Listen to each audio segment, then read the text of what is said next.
Welcome back to Bite Size Magic. Max P and I had so much fun talking about how to navigate the stack in the first video we did that we decided we needed to do a follow-up. The first video really went into the dynamics and the anatomy of a stack, what spells you want to do where, when you want to interact, those kinds of things. This video is a much more advanced version of that takes the concepts we talked about there and brings them to a higher level. You can expect Max to be on the show a little bit more from now on. Can't wait to have him on again and again. We might have a Max P segment coming up soon. Max runs the YouTube channel Win In. He talks about cEDH in depth, tactics, theory, everything that you could want from a channel, and his videos are always interesting and really refreshing. So if you haven't subscribed to him yet, definitely go check him out and then come back to this video. If you're in the LA area on December 6th, I'm going to be playing in a cEDH charity event at Lost Level Card Shop. I'd highly recommend coming and playing with me if you have time. I'd love to get some games in and play in a tournament. Feel free to drop by there. You're going to have more info in the description and we'd love to have you sign up. Lastly, this week's giveaway is going to be super exciting, so make sure to stick around until the end of the video to learn how you can enter and win the giveaway. Without further ado, let's jump on in.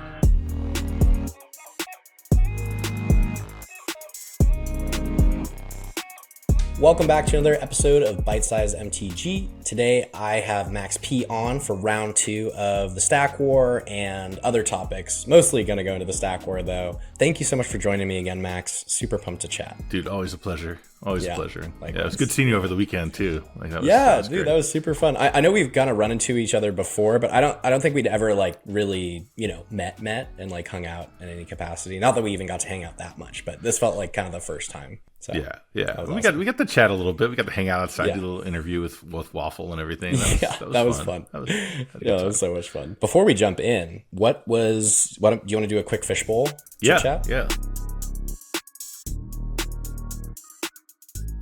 Yeah, let's do it. So, rapid fire, best game of the weekend. Oh, that had to be when I Ragavan someone's Adnas on turn 2. Nice. That was pretty cool. Sick.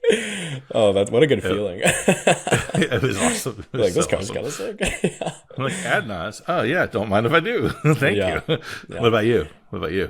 Mine was top decking a Necro on turn 1 after just having a nut start. I looked at this hand, I was like, turn 1, I had a Gemstone Caverns in seat 4, and it was Land, Esper, Ragavan, Mox Amber, LED, and I think I had like a Tainted Pact in hand, maybe. There was some other card where I was like, I have a plan, but if this is just a Tymna game, I'm doing great. And then the top deck for the turn was Necropotence. I was like, oh, amazing. Fuck yeah. You got turn 1 Esper and Ragavan, turn 2 Necro. That's disgusting. And I just won because I had the LED. I just cracked it with the triggers on the stack. I had the red and the blue mana for Born or Final Fortune, and I was like, chef's kiss, easiest game of the weekend.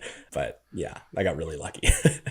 Yeah, well, I mean, congrats on your finish, dude. You likewise, made dude. Top 16. Hell yeah! I mean, I know blue. Go for it. Yeah, I was just say biggest event ever on the West Coast, and you know, especially compared to last time. I did so poorly last time, and I was glad that I at least got to the top 16. And then I had an amazing game with Ian and Mitch, who was on Ral, and I think Juan, who was on Tymna Dargo, who ended up making the top 4. It was a 3-hour game. We went to time.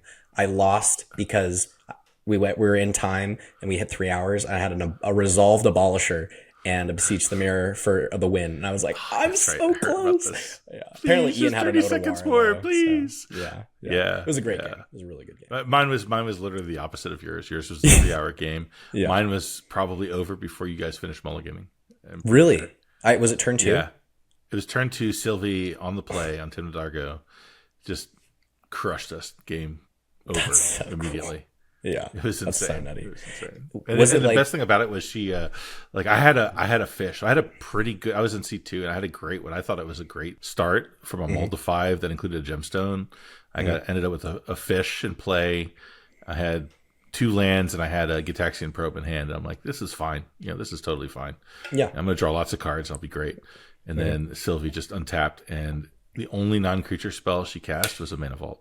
So I didn't even draw any cards off the fish. It was just like she just techno Deadpool. Technomancer Deadpool. Yeah. Oh, that's so cool. It was insane. Tymna Dargo, crazy. Pretty good.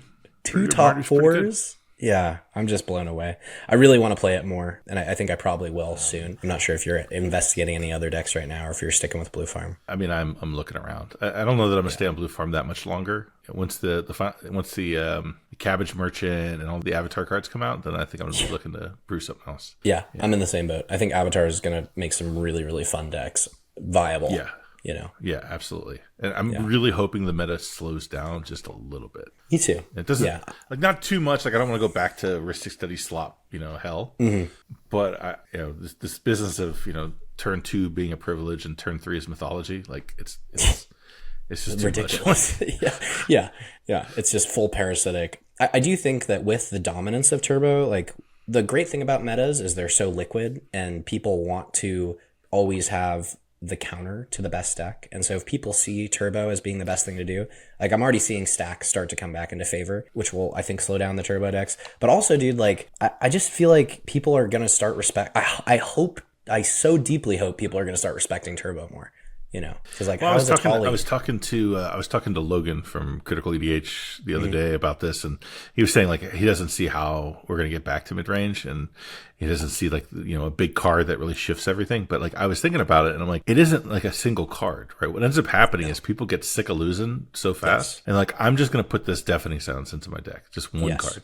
Yeah. And then everybody, you got 300 people at a tournament, and 50 of them put, 1 or 2 cards in their deck that are designed to slow down the Turbo. And that effect is cumulative, and then it shifts the meta. That's the way this works. Was your experience at Fishbowl mostly Turbo? Like all the decks that you were playing against? It was mostly Turbo, yeah. It wasn't all Turbo, but out of 8 games, including my top 16 game, 3 of those games ended on turn 2, which is a lot. That's a lot, yeah. And then I think there were 2 others that ended by turn 3, and then there were others that just drew, so...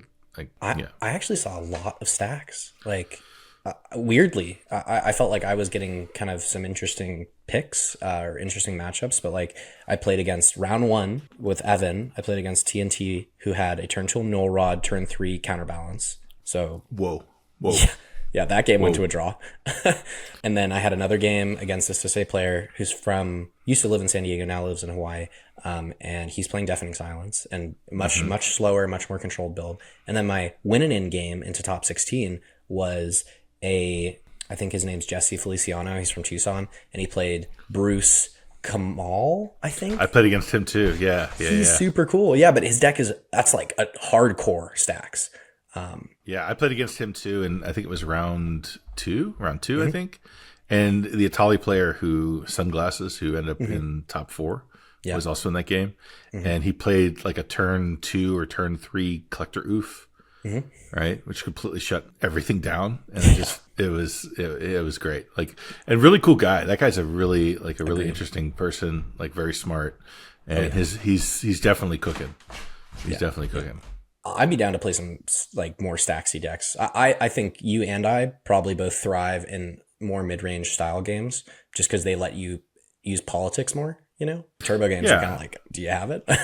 I'll be honest. I mean, I hate the Turbo meta just because it's so random number generated effects. So like, did you draw the nuts?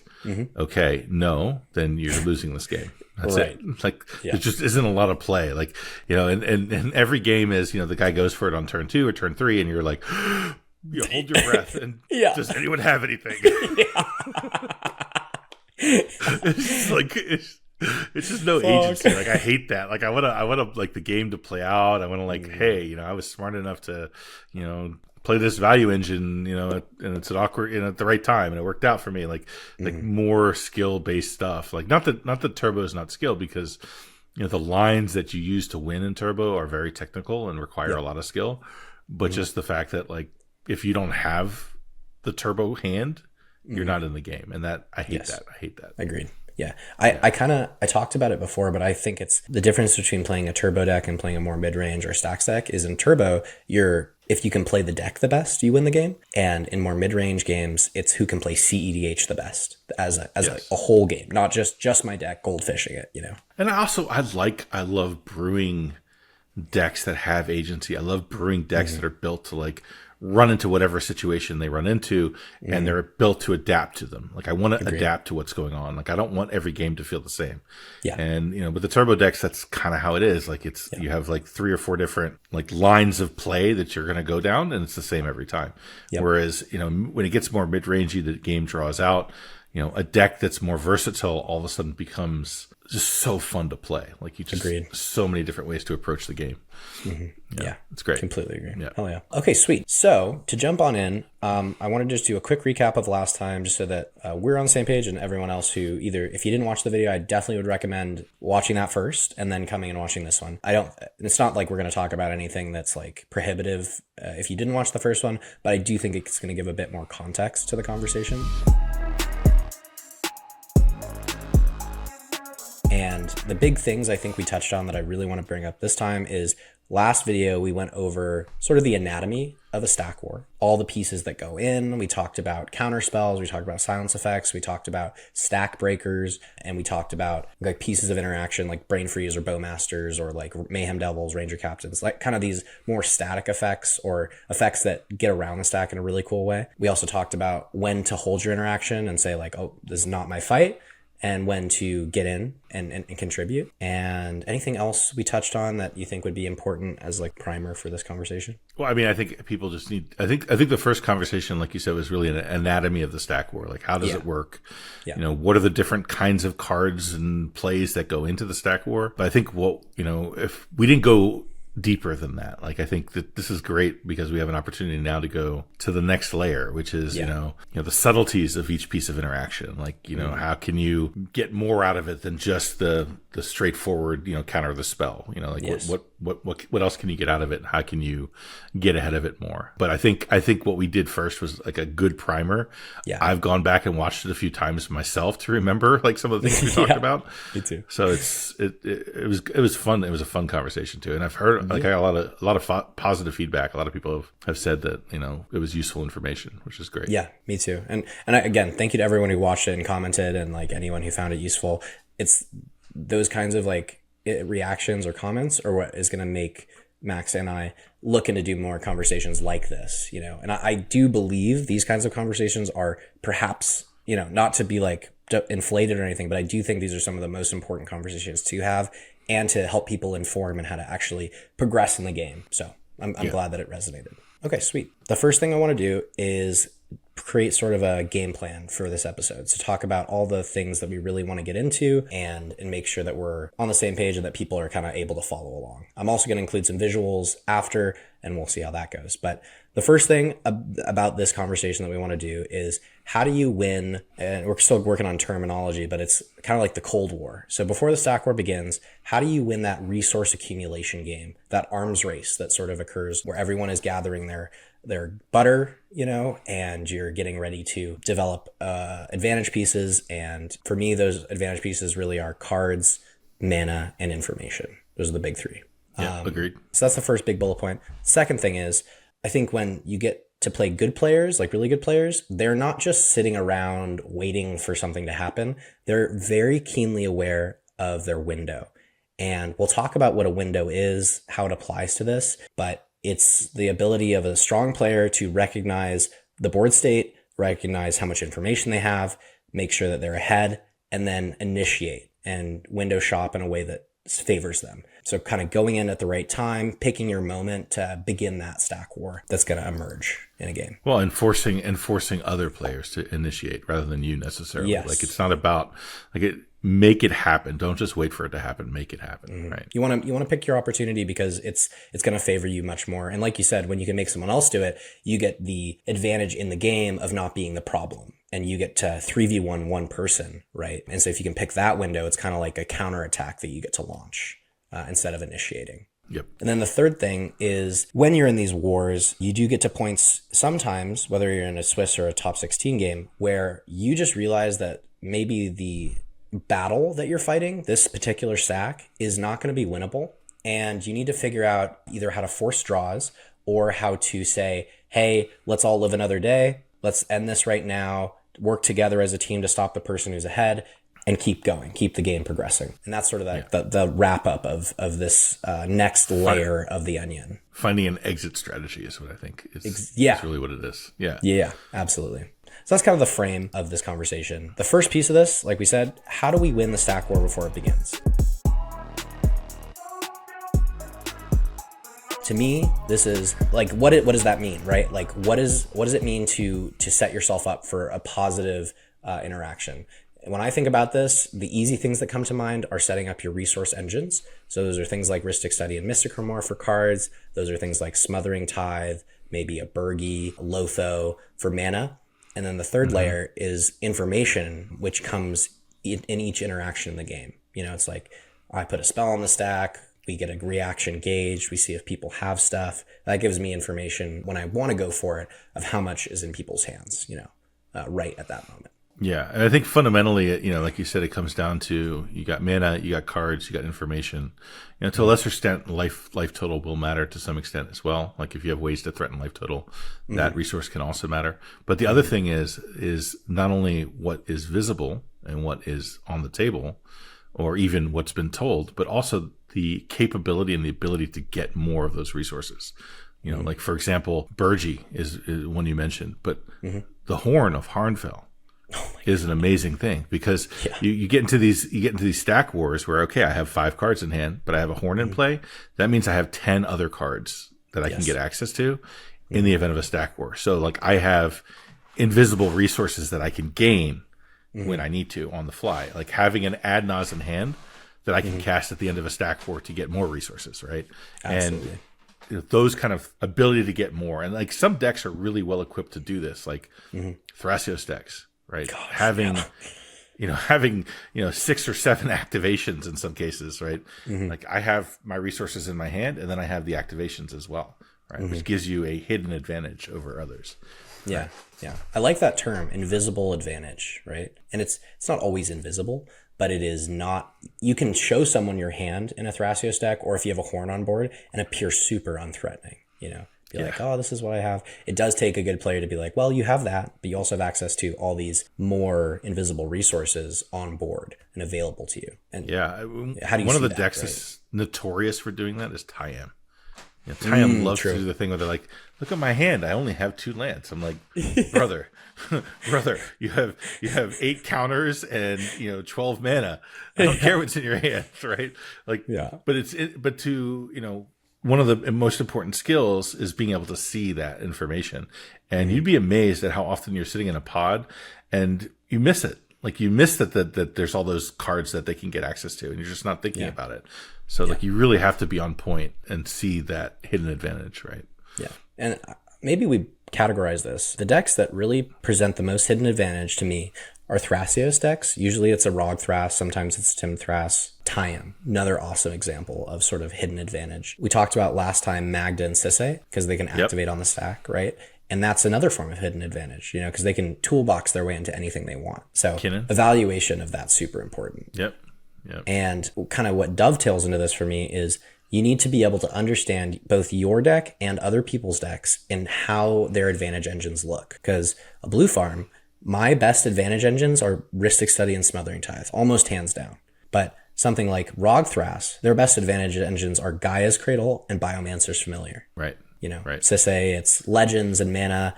Tayam, it's counters and mana. So there's a lot of deeper format understanding and meta deck knowledge understanding that's going to help you categorize how far people are into this cold war of resources and the arms race that begins before the stack war begins. Yeah, I believe it or not, I played in a game. I played in a tournament this past weekend, and I went into my top 16 game against 2 Lumra decks. Oh boy. And I'll just be straight. I learned that day that I don't know Lumbra at all. And Lumbra, believe it or not, has a lot of hidden advantages that you never even expected. They have lands on the battlefield that can activate to find other lands that do things, right? And that's hidden advantage and stack interaction that you didn't expect as well. So like I got. I ended up winning the game by a miracle, but like I got very, very fortunate, and the level of interaction that came from Limmer, I just did not see coming. Yeah. Some of the Limmer players will play with like all foreign cards too. So their lands are just like Japanese.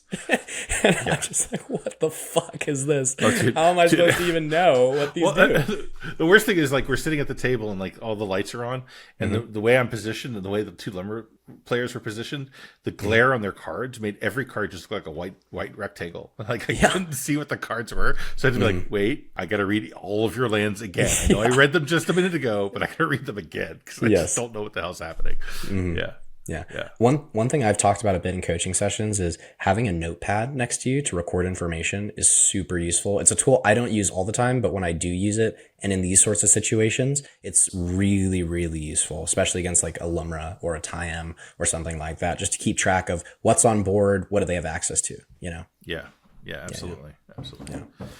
So that's the first thing, understanding what pieces you want to prioritize to put yourself in the best winning position when these wars happen. Looking at other decks, understanding what they specifically want, what they're prioritizing, and when they're in a really good spot. And the next piece of this sort of point is, how do we navigate these engines before wars begin to keep parity at a table? And parity is obviously the best neutral thing, but you want to create outsized advantage for yourself. So you want to be the person with the most cards, the most mana, and the most information, right? Right. And it's tricky because, I always say, one heuristic study is terrible. Yeah. 2 heuristic studies is okay. If they're from different people.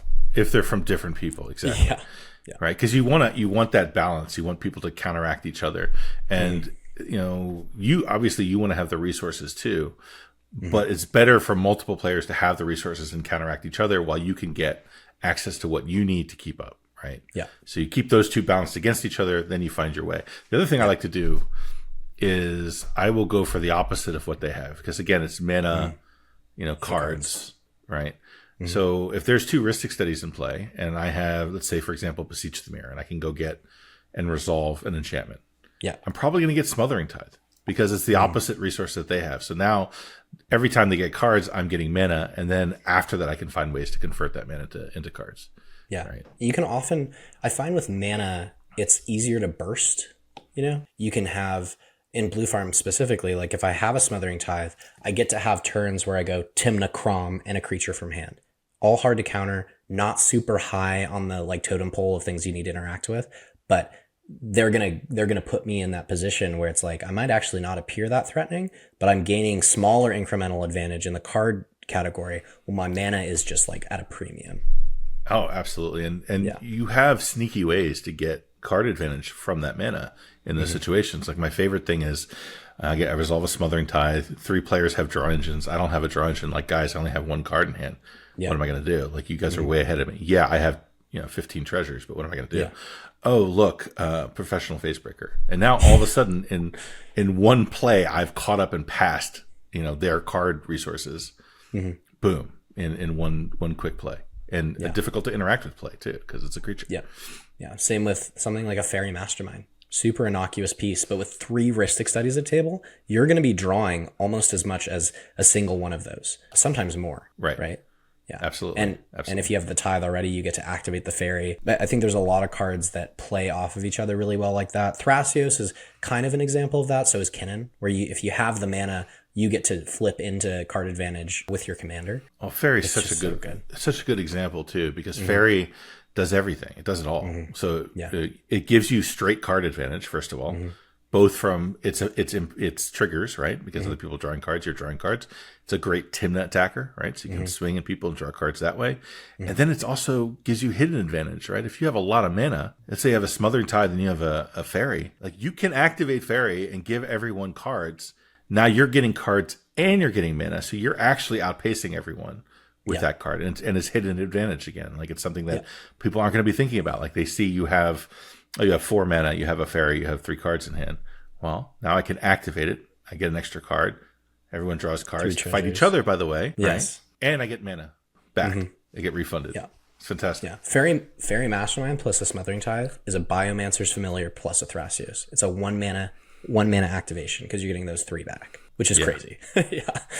Yeah. And then you throw your Bowmasters into the situation.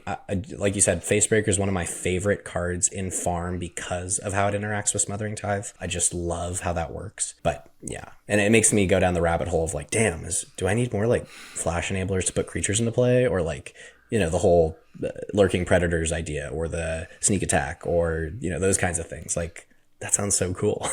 Yeah, absolutely. Yeah. But yeah, it's all about, like you said, you know, winning the resources. You know, it's the Cold War, right? We're all long before the stack. Well, assuming that we got past turn 2 and it wasn't a turbo win. Yeah. But but assuming we get into the, you know, the real mid game, right? You're accumulating resources, and you're actually better when you accumulate resources that the table's not as aware of, right? It's, you know, if you're the guy with the heuristic study, everyone knows you have the heuristic study, and it's very easy to point you as the threat. Whereas if you have a fairy and you have a tithe, right, and no cards in hand, or you have a Thrasios and you have a Biomancer and you have a Gaia's Cradle, so you have a bunch of advantage there that's sort of more subtle, lurking, yeah, right, just sitting there. And you know, if you can accumulate more of those hidden resources, you're probably doing better than the overt resources, believe it or not. Yep, completely agree with you. Yeah, this kind of brings me to the question of, it's kind of a two-part thing. How do we, in these situations, decide when to interact with people's value engines? Like, what comes to mind for you in sort of, I would say, the mid game, when someone has an engine and you kind of get to the point where it's like, well, do I let them have a Heuristic Study and a Smothering Tithe? You know, do I let them have a Thrasios, a Cradle, and a Biomancer with like a clone of a Biomancer? Like, where do we get to the point where like, okay, I need to limit someone's advantage because they're pushing ahead in the Cold War? Yeah, you get that sort of internal clock going where you look down and you're like, okay, they have a Heuristic. Okay, that's bad. If they have a Smothering Tithe and they have a Heuristic, how many turns do I have left before this game just ends because they run me over? And that's where you have to really decide, like, okay, you know, I could probably win in my next turn. So them having a Smothering Tithe right now, it isn't going to really be a problem. So I'm going to let it happen. Right, because I'm planning to go for it soon.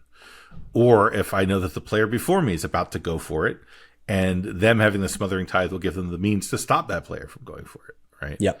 Those are times when you're going to let it go. But if you're looking at them and you're like, dude, I'm 2-3 turns away from being able to, you know, realistically fight a real stack war, I can't let this resolve. I have to fight it. And in those instances, by the way, like, don't ever go it alone. Like, you got to like kind of rally the table and be like, guys, we have to stop the Smothering Tithe. I'll interact here, but I need you guys to back me up, which is a great opportunity to gather information too, right? Because absolutely, you know, if they go, I don't have anything, I can't help you.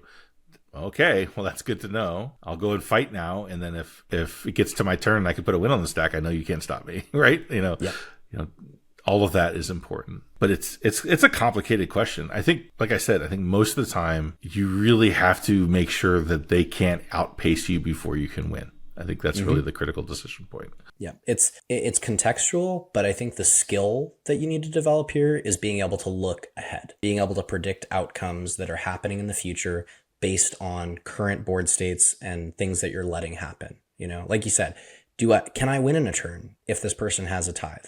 Maybe I can, maybe I can't. Are they going to draw enough cards to be able to stop me?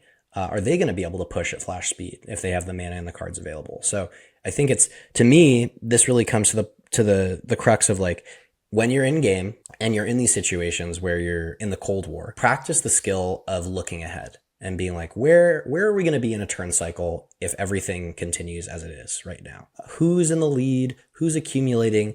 And is there someone that's going to go much faster than the rest of the table, right? Like, is someone's velocity going to be accelerated to the point where we're just not going to be able to stop them? So yeah, very contextual, but also a skill that's super important to work on. 100% agree. 100% agree. And like, you run into these situations where someone's got a Smothering Tithe on the stack, which is the best example, like you said, over and over again. And you're looking at the people in turn order, and you're like, okay, I'm not next. I'm two turns away, right? And I look at the person who's going next, and they're playing Roxai, right? And they have no board development done yet, so they got to cast a bunch of spells. They have cards in hand, and player one has a Heuristic Study. He's going to feed the Heuristic Study. He's going to feed the Heuristic Study, which is going to feed the Tithe, which means, you know, by the time he gets to my turn, I'm in the Dark Ages, right? He's got 10 treasures, he's got 10 cards, and this Roxai player, you know, is going to shove a win attempt and maybe get there or maybe not. Like, this Smothering Tithe cannot resolve, absolutely cannot resolve. Or vice versa. I'm like, well, he's casting a Smothering Tithe. There's no other draw engines in play. Right, I'm playing against the Tayum deck. He's probably just going to pay for the stupid Tithe because he doesn't care. Yeah, right. That Tithe is fine. You have it. Go ahead. Here, go off. King. Yep. Completely agree. Yeah. So then I think that kind of answers the question where it's tough, it's contextual, but it's all about looking into the future and being able to understand kind of turns ahead. Like in chess, the best players are looking many, many moves ahead, and that helps them inform their decisions. cEDH is, in my opinion, a very close similarity to that game. The players who are looking the farthest ahead are usually the ones who are winning the games. 100%. Yeah. Real quick, I just wanted to shout out the sponsor for today's video. Doot Loot is the best place to get rare Japanese, Russian foils, signed and altered cards. They have a huge growing community with over 2,000 members on Discord that you can join right now. They do monthly giveaways, and they even do giveaways on our channel. So make sure to go support Doot. I have a huge collection of Japanese and Russian foils, and he's always the first place I go. Secondly, I want to shout out Mana Vault Proxies. They're a US-based proxy company, and they help make this game more affordable so that you can play based on your skill level and not just the size of your wallet. I would not be playing this game if it weren't for proxies, so I love what Mana Vault is doing. They're even offering 5% off if you use the code SNACK at checkout. Without further ado, keep enjoying the video. You kind of mentioned this too, where you were like, I have, let's say, we're sticking with the Tithe example. There's times when I don't have interaction, but I also know that this shouldn't be able to resolve. So someone puts it on the stack. I'm like, hey, I can't let you have this. I gotta fight you. I might not even have any interaction in hand. And that's where we kind of balance between this fine line of bluffing and lying. There's some people who would say, you're lying. If you say, oh, I'm gonna fight you, but you can't actually fight them, that's just lying. I would say that's bluffing, personally. And in my opinion, that's a perfectly moral, honorable way to play. For me, to create this distinction, lying is when you have sort of a deal, a handshake deal, an agreement that you've made with somebody else, and you go back on it. That's when you lie. And that's where it becomes something like, I don't want to play that way. That's not how I want to play the game. And I think, like we talked about before the episode, this is a very complex topic and something we can't get into a ton of depth with right now.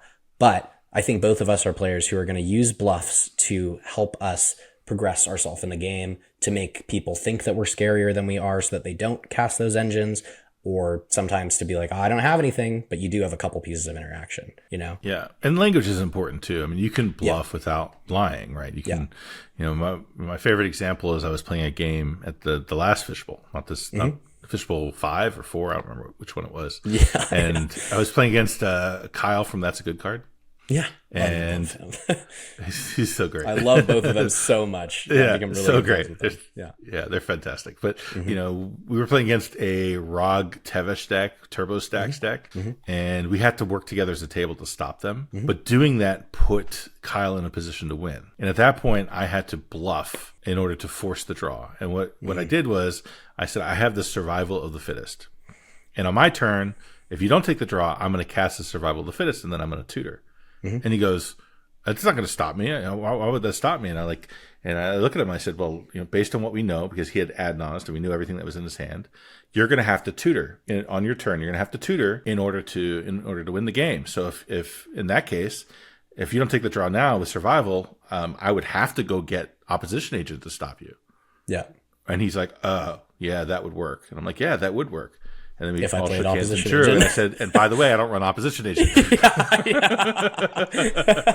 But to stop you, I would need it, right? Yeah. In a world where you're tutoring. I mean, that's what I would need to get to stop you. I didn't say I would get it. I just said that's what I would need to do to stop you, right? And those little subtle word games make a big difference. Like you said, someone puts a Smothering Tithe on the stack, and I'm like, dude, if you put that on the stack, I would really want to fight you on that.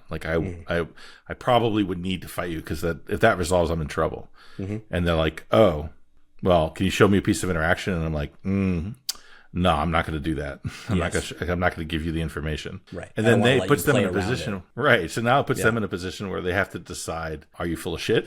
Right. Or do you actually have interaction?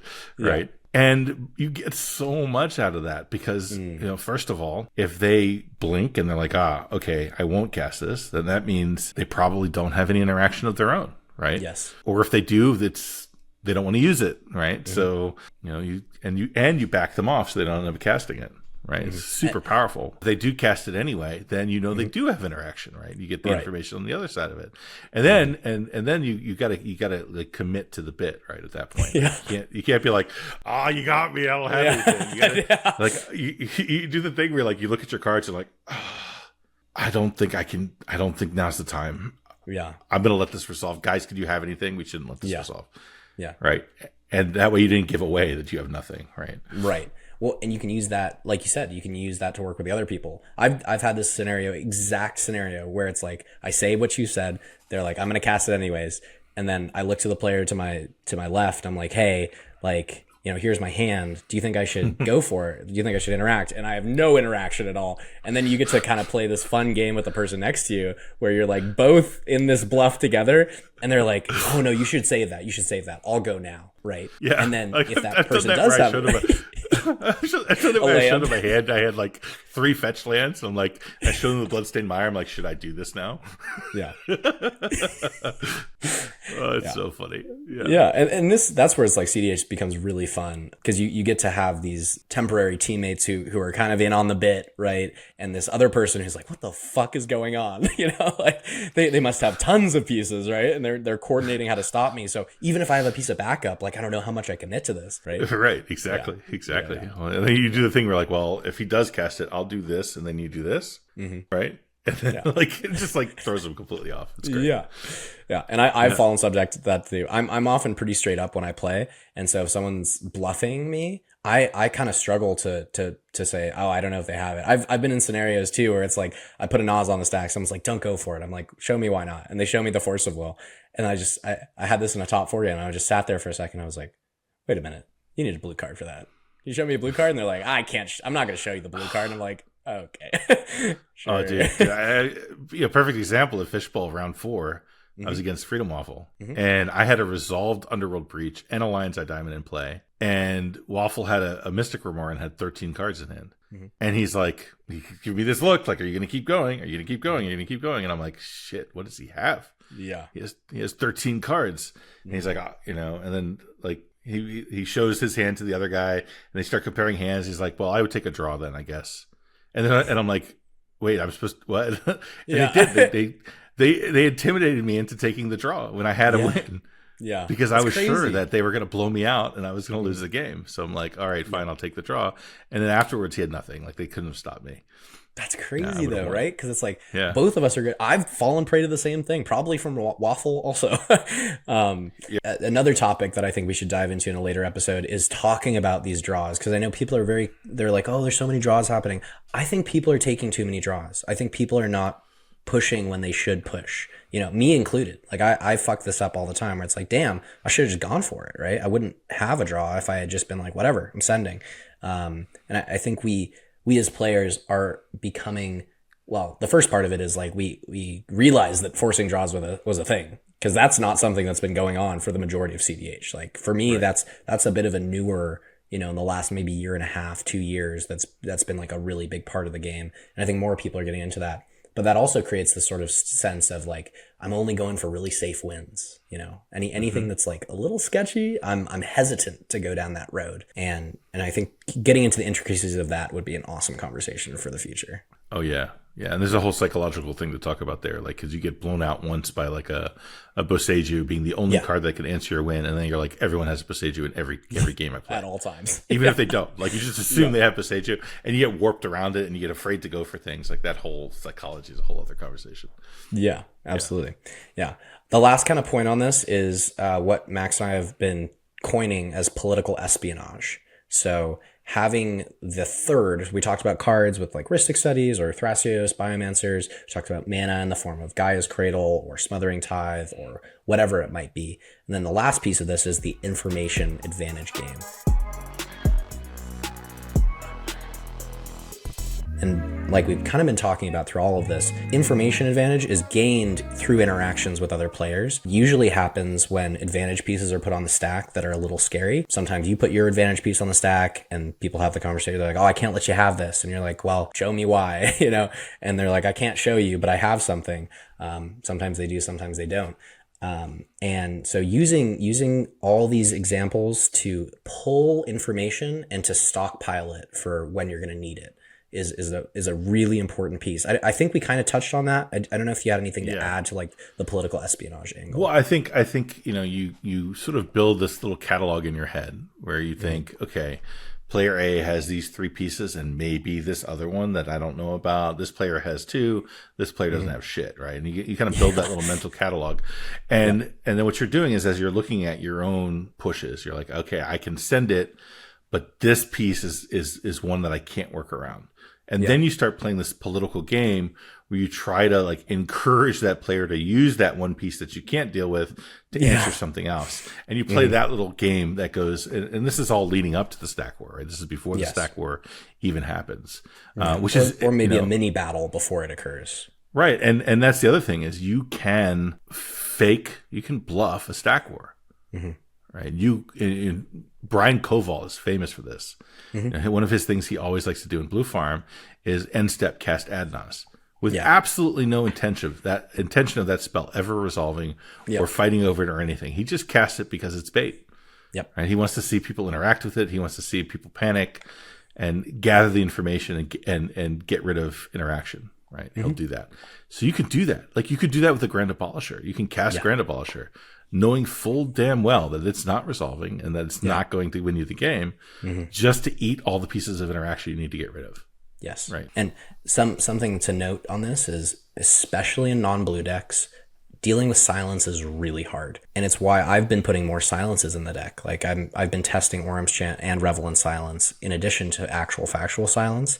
Ranger Cap's another great example of this. It's really hard for these decks to push through a silence because they can't counter it. They have to rely on something like a Final Fortune or something like going to the end of the turn, discarding and winning at flash speed. Again, really hard in a non-blue deck as well. But what I've found is with these decks, like if you're playing a Tali and you know someone has a silence, like they've just revealed a silence, sometimes you just have to do it. You have to be like, you got it. You're using it now or you're not using it, right? If you can do what you said, which is like getting someone to use it on something else, that's ideal, but that's often not what's going to happen. In these kinds of games. Silence is such a good example because silence is often that piece that you can't work around, right? Yeah. Like you could deal with everything else, but if they cast that silence, you're cooked, right? Yeah. So or a Ranger Captain. But it's also or Ranger Captain. But those are also the 2 easiest pieces to force people to use. Because Atali puts their Atali on the stack and you're like, bro, you're going to have to cast that silence now because nothing I have is going to stop this. 4 spells on the stack. And they're like, no, but I don't want to. And then the Atali player goes into their, they do their little political thing where they're like, hey, well, let's see what those spells are. And then you can decide. We can have a conversation. I'm like, brother, that's too late. Those spells are now on the stack and they're going to resolve silence or no silence. So you got to do it now. Yeah. And it usually it works because I'm telling the truth, generally speaking, like, that is the correct spell to answer. A version of the truth, maybe. Yeah. Yeah. I mean, grant you, I do have a mind break trap that I could use. Yeah. But I don't want to. I want you to use your silence because that's what I need to work around. Yeah. You don't need to know I have the mind break trap. Right. Yeah. Oftentimes for me, it does play around Ranger Captain. I do think Ranger Captain's just an amazing card. I'm going to get into it in a later point I have where I had a game from Fishbowl that really illustrates this example well. But dealing with a resolved Ranger Captain is one of the trickiest things to work around. It's really hard, right? Because it's just an activated ability. We have very little interaction for that aside from silence. And the interplay between, like, let's say I have the Ranger Captain on board. I know there's a silence. I might cast a couple spells to force a silence out so I can crack Ranger and try and win an instant speed or cast like a Final Fortune or something. But that whole thing is really interesting too and creates a lot of cool dynamics. Yeah. Ranger Captain's great. One of my favorite plays is Ranger Captain and then tutor up Mockingbird and then play a Ranger Captain. Yeah. Yeah. And you're like, can you deal with 2 of these? Probably not. 1 seems good. 2 seems even better. True. Okay. So I think that kind of covers the first section of this, which is how do you win that arms race? How do you put yourself in the position where a resource or stack war is going to be advantageous to you, right? The next part of this is now that we're in that position, we're in a good spot, we're ahead, our advantage is better than other people's. How do we go window shopping? What does that mean? How do you find those perfect windows? That's kind of the next piece I think that we really want to delve into. And it's nuance because part of it is, okay, I'm ahead. Maybe I have my mana advantage set up. I have my card advantage. and I feel informationally, I know what's going on. I've gauged the table well. How do I initiate that stack war? What does that look like? The B side of this is there's occasions when you're in a good spot and you want to force someone else to start the stack war, right? How do you do that? So those are two things I think I want to go into. The first being, let's say we're in a good spot and we want to begin the stack war. Obviously, it's contextual based on the deck, but what does that look like to you? How do you sort of say, let's go? Engines are running, I'm ready to go. I mean, the obvious is, and I think everybody knows this at this point, is like looking for choke points. Like, okay, how much of the mana at the table is tapped, right? How much resources have been used? Yep. What counter spells are in graveyards? What's known information, and how much backup do I have? Like, and sort of cataloging all of that and thinking, I think I have the advantage here. I think that when it comes down to it, and everyone spends everything they can, I think I'm the one with the last piece, and I think I win this game, right? That's part of it. Part of it is having a unique way to approach the stack war in the first place.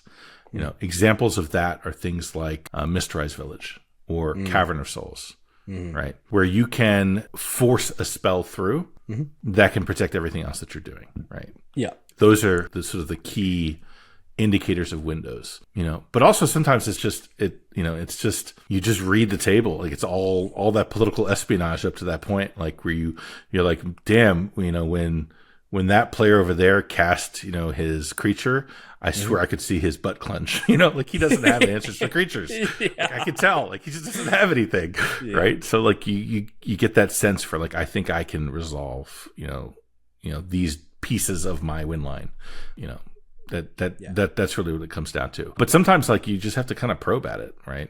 Sometimes you need to do partial sends, soft sends, where you're like, I'm gonna put this Voice of Victory on the stack. What happens? What do you guys say? No, it doesn't resolve. Okay, cool. Toe in the pool. Yeah. It doesn't resolve. Yeah. Pass. We're good. Pass. Yeah. It's like so to reiterate what you said, and just to kind of wrap that, the window is when you feel you're at an advantage state. You're at a point in the game, whether that's at sorcery speed or instant speed, where your advantage is better than other people's to you. Your information is such that you think you're going to come out on top, and then you start the war. And I think kind of maybe a way to talk about it is you put a spell on the stack that is a must answer piece. And that's sort of how the war begins. Sometimes it's great when you have that Cavern of Souls, and you're like, the only thing that beats me here is a silence. That happened in my top 16 game. I had Cavern into Voice of Victory, and I was like, it's just silence. And the Marty, we had just wheeled. There was no tutors. There was like not a lot of advantage engines. And Juan, the Marty player, just had the silence. And I was like, fuck, like, you got me. Well, I can't do anything about that. And so that's how these stack wars can start if you're in a proactive lens. I'm putting something on the stack that must be answered. If it's not answered, I'm going to win. And you can do that both in a very committal way and say like, okay, here we go. We're going to commit to this. Or I can do it in a non-committal way. The Brian Koval end step ad nos, toss it out a Grand Abolisher, putting a silence on the stack. And those are also ways to gain more information, to kind of gauge the table. You can have people show you interaction, be like, hey, don't do that. I have this. Let's not start that. And you're like, I'll take it back. Like, I don't have to cast this right now. But it's a great way to gain more information. So that's kind of how I see starting the stack war is putting that must answer spell on the stack. How do you think it looks when you're trying to force someone else to start the stack war? Yeah, that's a good one too. And usually the way that works, and this is a key point that I wanted to talk about last time and we didn't get into, and that is understanding how your opponent values their board state and their resources, right? So, an example being, we talked about Thrasios, Rograk Thrasios, right? And how powerful Biomancer's Familiar is in that deck. If you have a Thrasios player and they have a Biomancer's Familiar in play, you can threaten that Biomancer's Familiar and force a battle right then and there because they really want to keep that Biomancer, right? And you can do it like in the middle of a stack war. Like there's a stack war going on. You're like, well, shit, I'm not going to win this. Well, I'm going to take out your Biomancer's Familiar because you're next in turn order. Yep. And that forces them to interact, forces them to throw out additional interaction, which can give you the advantage. And now all of a sudden you can win the stack. And that same thing applies to forcing them to start something, right? Because you can, start to make it feel to them like their window's not going to get better than it is. Yes. Right. Right. Because you show them like my favorite card to do this is Mayhem Devil. Oh, I was going to talk. Yeah. God, Mayhem Devil is so good in this situation because they have dorks, they have creatures that they want to keep alive, right? And I play the Mayhem Devil, right? And someone, there's treasures to sack, and I'm like, oh yeah, I'm going to sack this treasure, but I'm not going to kill your thing right now. That's fine. It's fine. Yeah, you can keep it for now, and I'll pop someone else's thing. Pass. Goes to their turn, and they're looking at that Mayhem Devil, and they're like, all of these dorks are gone. All of these resources are gone. In the blink of this an is eye. my only chance. Right? Yes. And they will push. And that is exactly what we wanted to happen. And you win a lot of games that way. Yeah. You also, what is super powerful about this, where you're not the aggressor, you're kind of pushing that into someone else, is the table is on your side when this happens. You get to say, I'm putting a Bowmaster or a Mayhem Devil on the stack, and the Thrasios player is like, I just can't let that resolve, and you look at the table, you're like, look at this guy, like he's super ahead. We need to work together to get this Mayhem Devil to resolve. And the fight happens on that spell. Everyone's working with you. And then, oh, okay, it got countered or it resolved. Here's a Grand Abolisher. Now I go, and I'm scary, and I've used the resources, and I've leveraged the table into deflecting attention away from me being in a good spot. And you win a lot of battles that way too. Yes. Going back to that double Lumber Pod top 16 game last weekend, right? I played a Mayhem Devil, and the Mayhem Devil was used in exactly that way. I kept like popping, people's pieces to keep them, downtrodden, and the table was working with me to do that. I'm like, hey, sack your dude over there, and I can kill their dude. And like you get into that whole back and forth. And what ended up happening was we got to this one turn where the one Lumber player was set up in a position where if it gets back to their turn, they could probably go for it. But they also had the ability to fetch up lands that would be disruptive to me, right? And I had an Adnaz in hand, right? So I'm like, guys, we can't let the Lumber player untap with this. I'm going to snap back this piece, and then if you can sacrifice that, we'll pop this. And we did that. All that stuff happened. I'm like, okay, now we're pretty safe, right? And I'm like, he can only activate one search right now, so he only gets one, one hidden answer to what I'm trying to do. And everyone's like, yeah. I'm like, oh yeah, all right, good. Adnos. And everyone was like, What? Right. That's so funny. But that's what you have to do. Like that's the way you get through some of these situations. Otherwise, Totally. you don't want to be behind. You want to do everything you can to get everyone else to whittle down their resources at the right time so that you can push through a window. Yes. Yeah. And I think playing well is being on the back end of that and being able to, like we said, look at the future, say like, why are they doing this right now? Why are they putting the attention on this player? Are they going to be able to win right after this? Like that, like I said, I think such a big part of this game is being able to look ahead and having that foresight. Yes. And it's a really hard skill to learn and to teach because it's very situational and it's super contextual. And there's decks that are built on the premise that you won't be able to see what they're doing in the future. Like that's what cEDH does. That's what TIAM does, right? They're built so that like, hey, it's just a cEDH. It only has 2 power. I can't do anything. But okay. But this Smothering Tithe in 2 turns, all of a sudden it's unstoppable. Like you can't stop them anymore, right? Yeah. But they're counting on you not looking ahead. They're counting on you not seeing what the future state would be. Even though it's actually right there in front of your face. Like if you, you pause, you take a second to have the discipline to really think through, okay, what does their turn look like next turn, the turn after? Like you'll see it. Like it becomes obvious, like, oh shit, if I don't interact now, then it's too late. Right. And seeing that is it's a game changer in these games. Yeah, completely agree. So this is the idea of window shopping or window theory. We're breaking down the window, the idea of like, when do I push? How do I force other people to push? Another aspect that I really want to talk about is understanding when board states become too complex and too chaotic and controlling that in a way. And to illustrate that, I really want to talk about one of my games, day 2 of Fishbowl. For context, I had 8 points going into day 2, so I had to win both games. It was a double win and in to get into top 16. Obviously, there's a lot to go into that, but basically, it's just you really got to lock in. There's no funny business. I played much better day 2, thank God. But playing when you're kind of on the ropes is really fun in Magic, where you're not just like cruising and you're like, I'll just take a draw, I don't care. And so both these games were phenomenal games, and I played with really great players, which I was really thankful for. They were probably 2 of my best games of the weekend. And in this game in particular, it was a Rogthras, Blue Farm, Kinnan, and me. And I know all 3 of these players are very good players. They've all won tournaments. They've all, done well. One of Z was the Kinnan player. Like he was the Invitational. Really, really strong player. And so I kept a hand that was super mid-range focused. It was very interactive. It had stable mana. It had a draw engine. At one point, I showed the other blue farm player my hand, and he's like, "Why the fuck did you keep this in 4th seat?" And I was like, "Because I am not losing on turn 2 to anybody. That's just not going to happen this game." And we get into a position in the game where Rogthras has developed somewhat. The blue farm player has just been sitting on a fish, and they developed a Stormkiln Artist. And Kinnan has a shitload of mana, and I think maybe two Rhystic Studies. I think 1 or 2 Rhystic Studies, and a 1. Oh my god! Yeah. So oh my god! I'm just like, guys, like there's an obvious problem here, and I land a Mayhem Devil in this game. And it's able to kind of keep the Rogthras player in check. It's able to keep the Kinnan player in check. It feels, and I've played both these decks, and it feels low-key unwinnable when you are playing against a Mayhem Devil. You're like, I don't know how, especially Rogthras, which is a super onboard deck. It's really hard to win. And so the Mayhem Devil is just sitting around, and I politicked it in a way where I was like, hey, I'm not here to just wipe your boards. I'm trying to use this to make sure we have parity at the table, and I'm not trying to be a terrorist with this Mayhem Devil, which is something you really have to do. But you can also leverage it in a way where it's like, I'm getting in with Timon attacks one way or another. You're letting me in. And we get to a position where the game is complex enough. Everyone has draw engines. My hand's not great, but it's interactive. And I land a Ranger Captain, and I'm like, this is the only thing I can really do this turn, is land a Ranger Captain. I'm not going to win right now. I'm going to pass the turn after this resolves. I have a Lotho on board. I have the Ranger. I have the Mayhem Devil. Like, I have good advantage engines. I think I have a Rhystic Study at this point, but my mana advantage is only coming from Lotho. And there's no other treasure producers on the board aside from the Stormkiln Artist. Go into the Rogthras player's turn. They're developing really well, and they land a Seedborn Muse.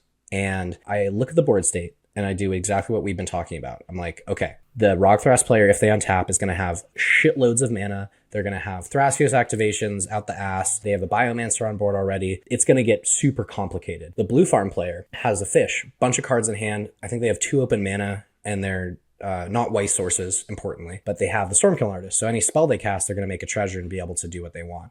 And then the Kinnan player is somewhat tapped out. I think he actually only had like 2 mana available.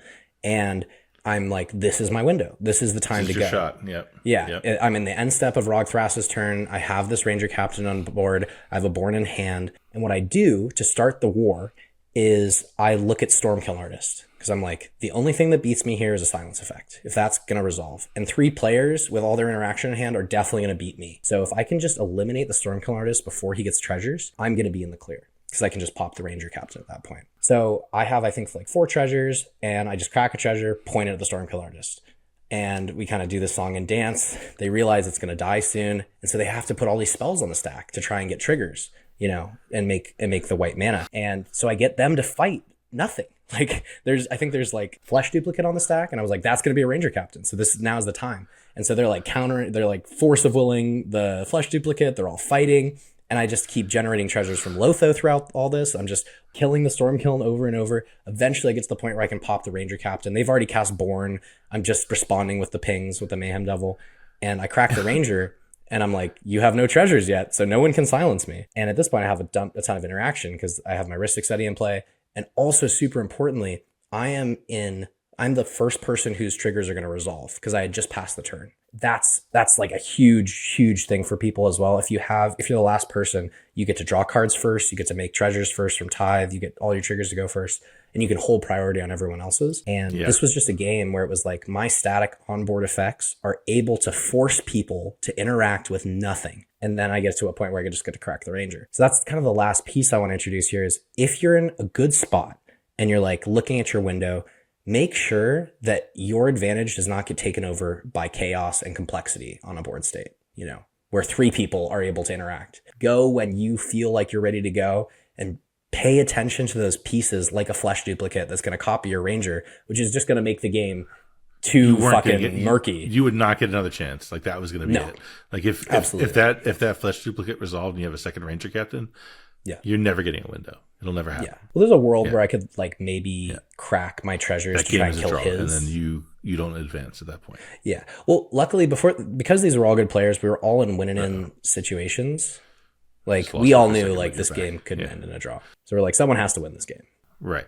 Which is nice. It's like, that's nice. But, you know, who's going to win that game is all up in the air at that point, you know? And so it's like, that's an example of a great window. Well, we say that, but like, you know, that was a timed round. So you may want to win the game, but you might not be able to after that. Yeah. But yeah, that's kind of like the last point of this window shopping thing, which is when you're in a good spot, don't hold the guns. Don't just be like, I'm just waiting and waiting and waiting. Execute before complexity is introduced and before there's a chance for someone to either cripple your advantage or introduce their own advantage that's going to become just make it like too murky and like not, you're like, I don't know if I'm getting another turn, right? So yeah, and sometimes you have to risk it for the biscuit. Like sometimes you have to just roll the dice and hope for the best. I mean, I had a game, very similar in the way that, over the weekend where I don't remember what the guy was playing anymore. I'm sorry, I don't remember the deck he was playing, but he was way ahead of everybody. He had Ristic Study. He had a shit ton of mana. He was drawing cards. I think he had 15 cards in hand at that point. And the player before him in turn order, who was playing, I believe it or not, River Song was it? Oh my god, not the one who was ahead, but the one who was behind, right? And he goes, "Well, I can cast a wheel." And I'm like, well, wheel sounds real good right now. He has 15 cards, right? And he goes, but it's not a good wheel. And he casts a Wheel of Misfortune, right? And I'm like, oh shit, well that doesn't do anything, right? And we sort of spend a minute talking about how Wheel of Misfortune works and how the guy who has 15 cards is like, well, I can just keep my hand. And I'm like, yeah, that's true. Yeah, you can. That's true. I guess we're fucked. I'm like, well, I guess I'm gonna get rid of what's in my hand, and I go and I cast a Silence. Nice. Right? And I mean, I didn't look scary. I didn't look like I had anything at that point. I had 5 cards in hand after that. And that guy was so far ahead. He just he was drooling. He's like, I'm going to untap. I'm going to win this game. So sure, I'll pass on the Silence. Silence resolves. I'm like, cool. Vamp Tutor. Put Born on top of my library, right? Nice. I'm going to cast this Rain of Filth. I have an LED in play. I'm going to crack the LED for 3 blue, right? And let the wheel resolve and make sure that I wield, right? And just, this is my chance. This is my window. I can at least get one of the pieces I need. I'm going to get this Born Upon a win. And then if I can find any other tutor here, I think I could piece it together. Good. And sure enough, wheeled into Beseech the Mirror, was able to Beseech the Mirror and win the game in instant speed over top. It was, that's sick. But if you don't take your shot, if I don't take my shot right now, right? There's no way we live through this guy with 15 cards and all this mana. It's just not going to happen. Agreed. That was my window. Got to take it. Yeah. I think that has to do kind of psychology wise, where you're like I've been in games too, where it's people this is not the window to push. You're going to get stopped. Don't do this. You're going to feed the Ristic Study player. And sometimes you have to disagree and you have to be like, I believe this is my time. I hear what you're saying. I think this is the window. This is the right time. I'll do the same thing. I'll try to convince people it's not the window when it's obviously 100%. A great time to go. And a lot of it just comes down to having confidence in yourself and in your plays and being okay eating crow and be like, yep, you know what? It was not the window. It wasn't the right time. I couldn't beat everything. And that's the fun part about cEDH, just like it was in Bluffing, where it's I'm going to send it and I hope it works out.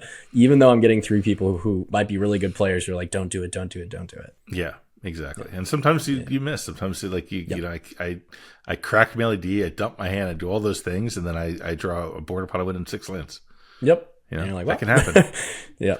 But if you don't try, you're never going to get there. And you have to be smart. I'm not saying, just to be clear, we're not saying, hey, damn, I'm not going to get another turn. I know that guy has 6 counter spells in his hand and he has 2 silences. I guess even though I know 100% I have 0 chance of winning, I'm going to push anyway. No, that's not what I'm saying. Right. Yeah. I'm not saying that at all. But what we are saying is, if you think you have a window, go for it. Yeah. If you honestly think you have a window, you think that there's a pretty good chance that you come out on top of that stack war, go for it. Mm-hmm. You don't always have to listen to everyone. You don't always have to agree. That's such a big part of this is be okay disagreeing with people. Being I respect what you're saying. I don't agree. And don't be afraid to also say to the people, listen, thank you for your argument. Yeah. Please stop talking now. Yes. You can say that.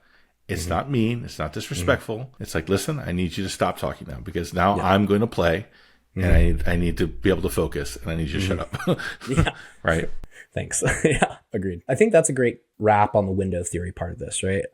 We talked about the fact that you're evaluating the board state, you're looking at advantage engines. If you're ahead, push or get someone else to push by looking at their value engines and trying to shoot them.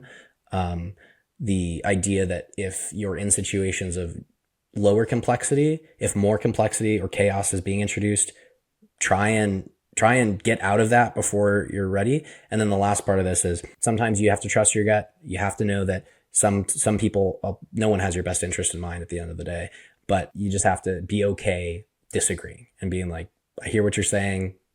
I'm just not on the same page. Thank you. And now be quiet. Yeah. That feels like a good tie on this sort of like window conversation. The last part of this is getting into these wars, being aware of the future and aware of what's going to happen, and understanding when something is going from I'm in this, I'm fighting, to I think we're losing this, to a player who is ahead and who looks like they're going to be able to dominate.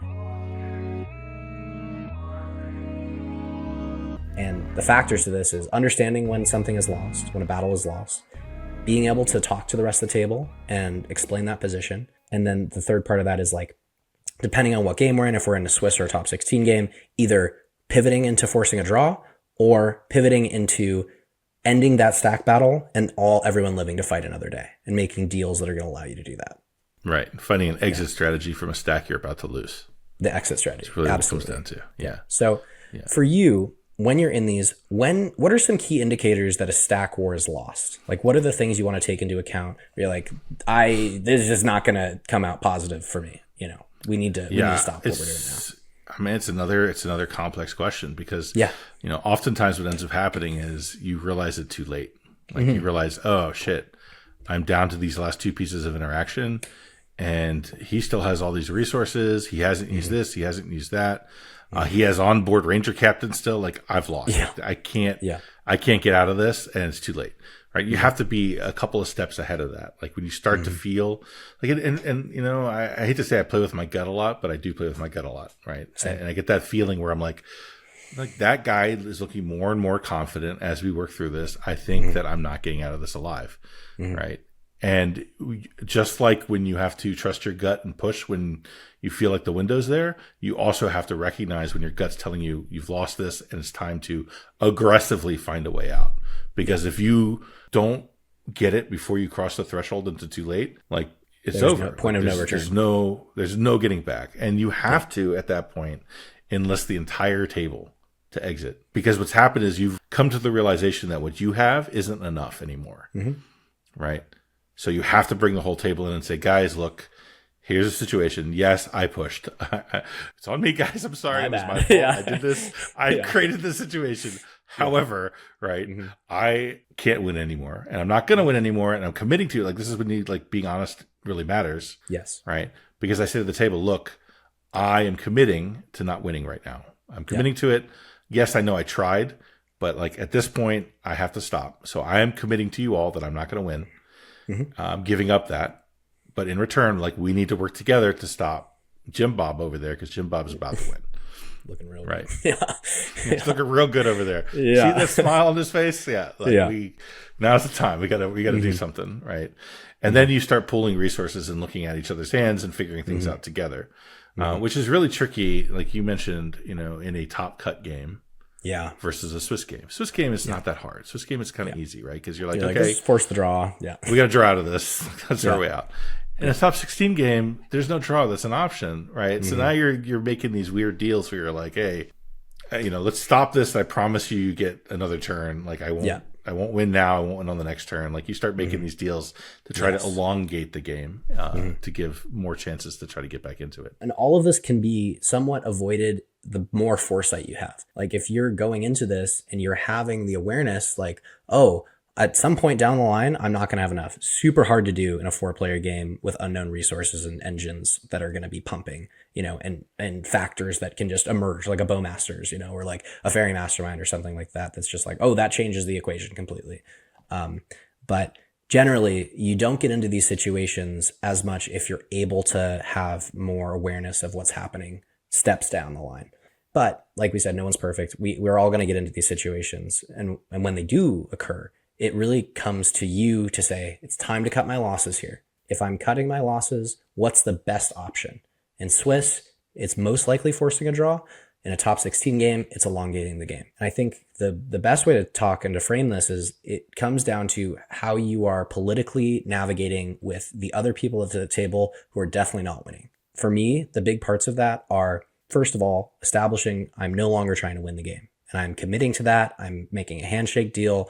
You're getting another turn as if it's up to me. And you create a sense of like safety and security for these other players. The next important thing to do is get that in return, have a mutual agreement being like, hey, we're going to work together here. You're not going to push on top if you get an opportunity, right? Because there's games where you're all three working together. You think you're trying to force the draw, or you think you're trying to do something, and then someone's like, well, I didn't agree to it. I never said yes. And then you're like, fuck, like I've just created a new monster. You know? Exactly. I just feel so bad too. It's a horrible feeling. Yeah. That's the second part. Making sure that you're on the same, that you explain that you're not trying to win, and you're on the same page that they're not trying to push on top. And then the next part of this is working as a team and saying, all right, this person's obviously ahead. They're going to win if we continue down this road. Let's pivot, find a different way, walk a different direction together, and figure out how to get out of this. And in Swiss, like we said, that's a little easier because you can force draws many, many different ways. Something that's really easy to do. Most decks play things like Fairy Mastermind now. A lot of decks play Wheels, a lot of decks play Brain Freeze. And so you can get into situations where you can actually force draws by having everyone have an empty library, activating something like a Fairy Mastermind, everyone draw from an empty library, and then you all lose at the same time, and it's a draw. The other part of this is you can always kill a person. Be like, we're just going to kill this guy, and then we're going to take game actions. And that can result in a draw as well. So know that you have that agency. Force it. Yeah. And then on the flip side, like if you're in a top 16 game, and one of the things that people struggle with is they're like, well, like I don't want to give up the ability to win. Mm-hmm. Right. Yeah. I'm showing you my hand but I want to still be able to win.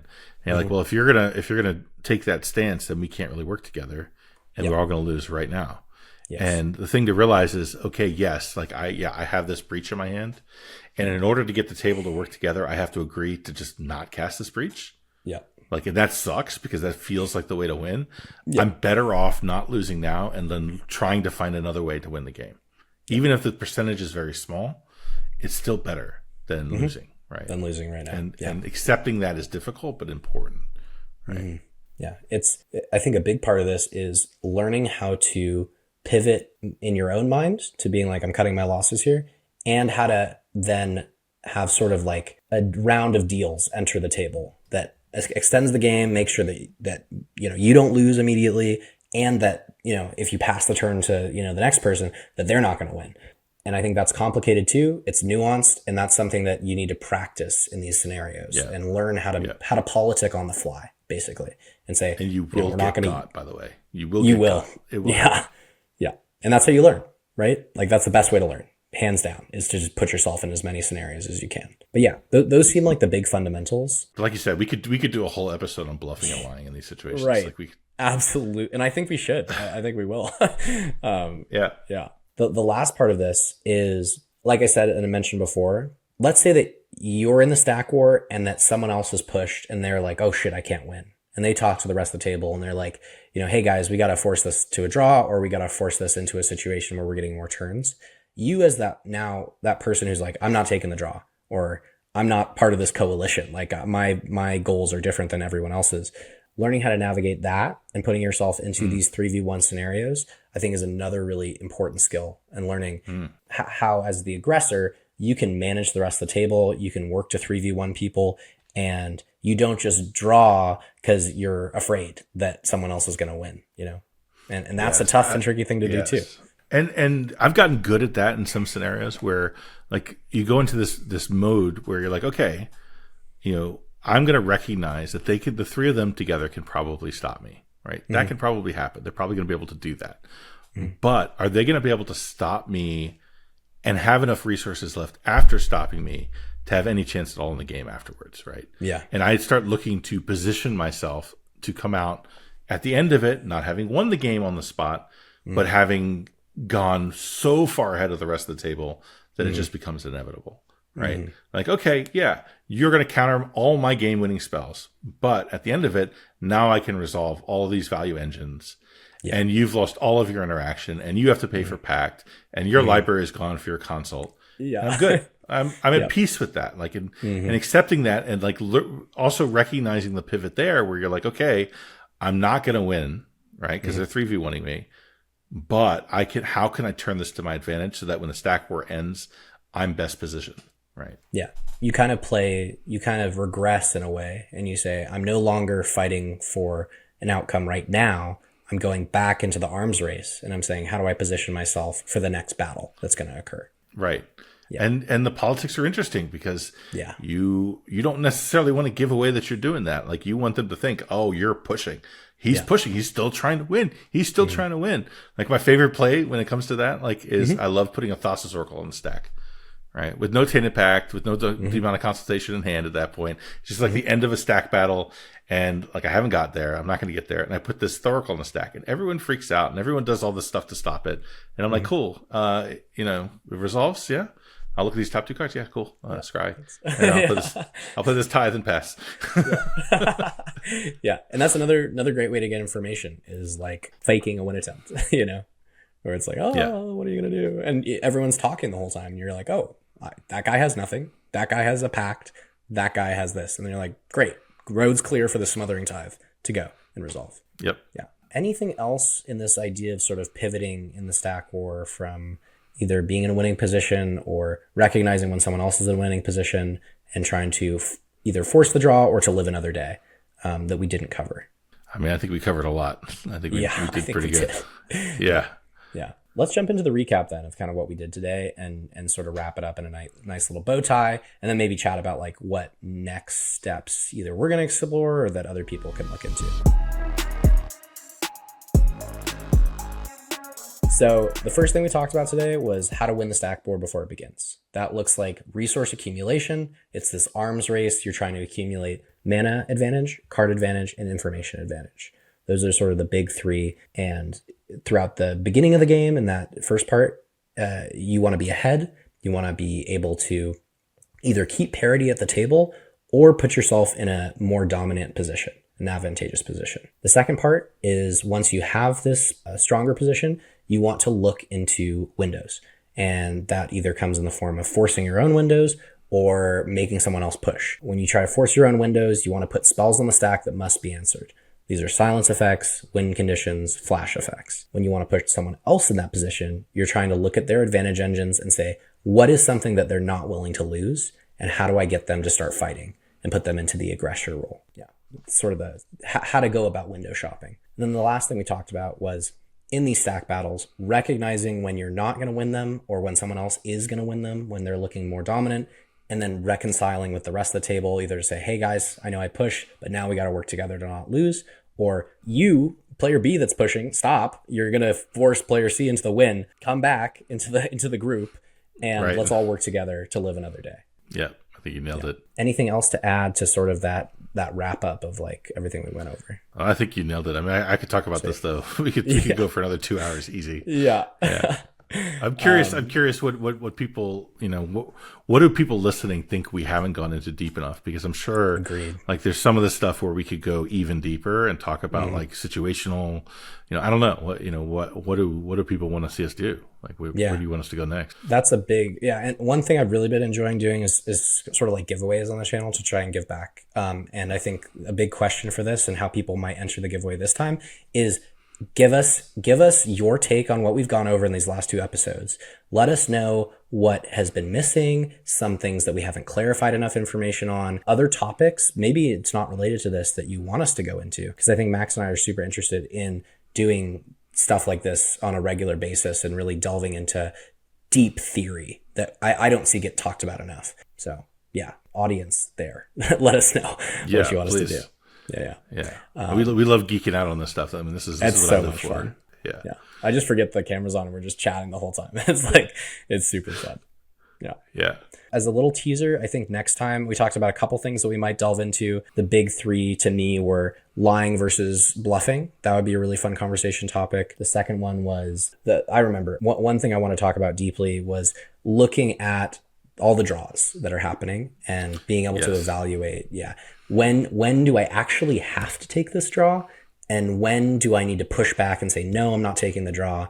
And inversely, how do I get people to take draws when you're in a position that's lost? Because sometimes, like I said, you're not in a great spot, but like 2 to 3 other players are in a great spot and you have to orchestrate the draw.